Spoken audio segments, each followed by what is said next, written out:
Hi guys, in this video I'm going to show you an incredibly easy pot roast made in an Instant Pot. And what I have here is I have my pot roast, which is actually London broil. That's what was on sale. This thing was a little less than $10 for almost 3 pounds.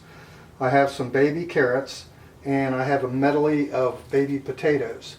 Basically on the carrots and potatoes you can just use full-size carrots cut up, regular potatoes diced. And then beyond that, all I have is some Worcestershire sauce, vegetable oil, salt and pepper, and chicken stock. Yes, I said chicken stock. I know that a lot of people do this with beef stock in other videos, but I've watched a lot of those other videos, and to be quite honest with you, it looks like it was their first rodeo when they were doing their pot roast videos. And you can definitely sear the meat in the Instant Pot. I'm going to sear it in a cast iron pan for 2 reasons. First of all, I like the control, I like the Maillard reaction that I get from the cast iron pan, and not only that, it's going to be easier for you guys to see in the video what's going on. So without further ado, what I'm going to do is I'm going to take my beef out of the package, go ahead and season that up, get my pan hot, and I'll come back when that's ready. I've turned on my cast iron pan, which is sitting on a induction cooker, because I don't have a real good stove. So I'm just putting salt and pepper on all over my meat, and I'm going to put just a little touch of vegetable oil in the pan. This is one of my favorite pans. I've had this for years and years and years. It's an old Le Creuset, and I'm actually going to put a little bit of oil on the meat too. It's not 100% necessary if you oil a pan, but I like to do that just in case. You could use olive oil on the meat itself, but olive oil has a real low smoke point, so you don't want to use that for the searing process. Basically what you're going to end up with is burnt olive oil. That doesn't taste very good, so we're not going to do that. We're just going to do regular oil. And while my pan is heating, I'm going to go clean my oily hands, and I'll be right back. Okay, my pan is heated up pretty significantly, so I'm going to add my meat. I'm going to set a timer for 2 minutes. Alexa, set a timer for 2 minutes. Okay, so now I'm just going to go ahead and put my meat in the pan. I'm going to use one of these to prevent a lot of splattering. Let me get this out of the way, and we will be flipping this in 2 minutes. While this is going, let me go ahead and explain some things here. What this is doing is this is creating a Maillard reaction, which will put a crust and a lot of flavor in there. You definitely want to season this as you're going along, because the seasoning is very important early in the game. That's what's going to make everything taste so good. So at this point you could actually go ahead and put your chicken stock in. Now for chicken stock, I'm using bouillon cubes. You can use regular chicken stock if you feel like it. You can use beef stock, some people do.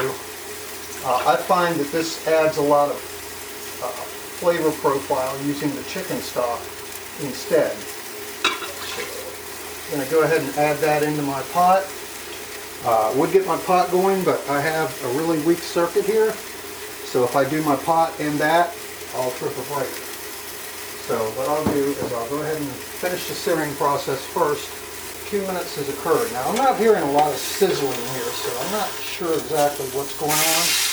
But yeah, that's what you want to see. Looks good to me. So we'll do the other side 2 minutes as well. Alright, I'm about a half a minute out, so I'm going to go ahead and turn off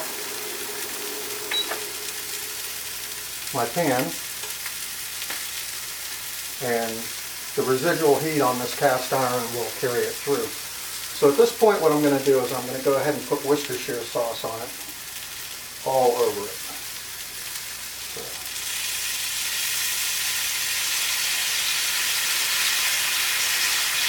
You could actually marinate this, put the Worcestershire sauce on and let it sit for a while.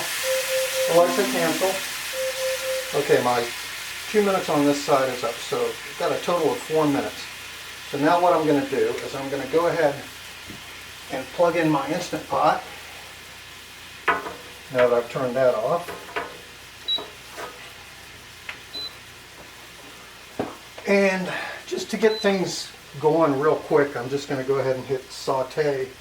That's going to start working the burner from the bottom. And so my splattering is all done. I'm going to go ahead and get rid of my splatter guard here. Be right back. Okay, at this point I'm going to go ahead and turn over my meat. Make sure I've got a good sear on both sides, and I do. So I'm going to go ahead and put my Worcestershire sauce all over this side.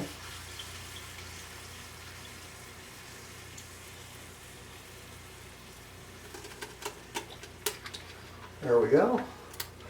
And I'm going to go ahead and set my cooker up. Cancel.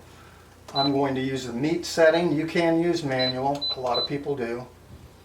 And I'm going to go all the way to 50 minutes. Actually, this is a rather tough cut of meat. So if I were using like a normal pot roast, I would do 50 minutes. But in this case, I'm going to go ahead and do an hour. So what I'm going to do with this is I'm just going to go ahead and put this in. I've already added my chicken stock. And that's in there, and the pot has started. So I'm going to close the pot. I'm going to set it to sealing so that it will seal on its own. And this is going to go for about an hour. It's going to take a little while to come up to temperature and then close off and everything like that. Alright, after about 10 minutes, my Instant Pot set itself to 1 hour because it developed enough steam to close the vent. So, we will be back in about an hour. And now, because it's video, an hour has come and gone. So what I'm going to do is I'm going to go ahead and release my pressure carefully.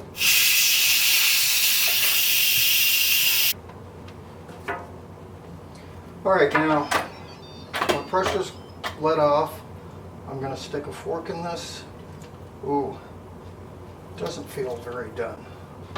What I'm going to do is a pretty heavy, tough piece of meat. So I'm going to give it another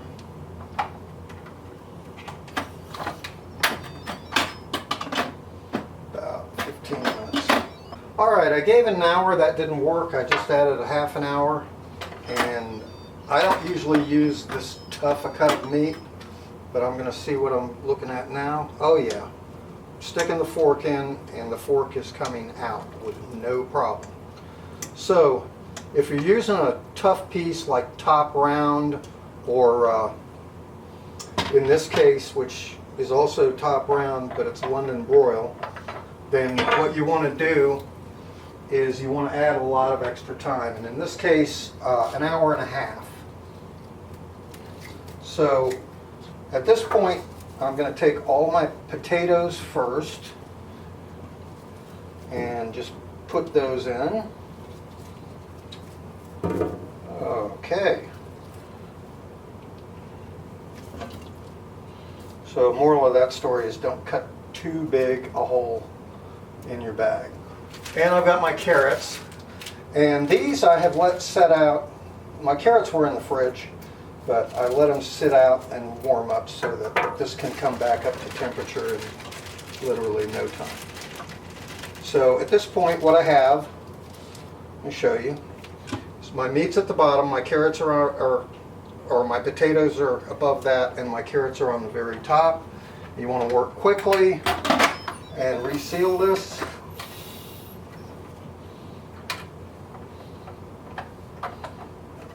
Okay, set it to sealing, and we're going to set the timer. We'll put it back on meat, and we're going to drop the timer down to 10 minutes, which is a process. 10. Okay, great. So we're going to clean up the mess and let this go 10 minutes, and then I'll plate it up and you'll see how lovely this is going to be. Alright, so my vegetables have gone an extra 10 minutes. My meat was in there for an hour and a half. I gave it an hour initially, but I stuck a fork in it and the meat came up with the fork. So, didn't want to have to mess with that. So I'm going to go ahead and turn this off, release the pressure, and we'll put it on a plate here in just a minute after the pressure goes down. Alright, so all my steam's escaped and my vegetables are done. My meat is done, and I gave my meat an hour and a half, and I gave my vegetables 10 minutes. Now, here's how tender the vegetables are. That's pretty tender. Alright, so what I'll do is I'm going to get to the bottom underneath the vegetables and get to the meat. As you can see, the meat is completely tender because I gave enough cook time. Anyway, let me go ahead and get this meat out and the vegetables out, and I'll show you the end result here. Alright, I've extracted my vegetables and now I'm going in for my meat, which is actually coming apart.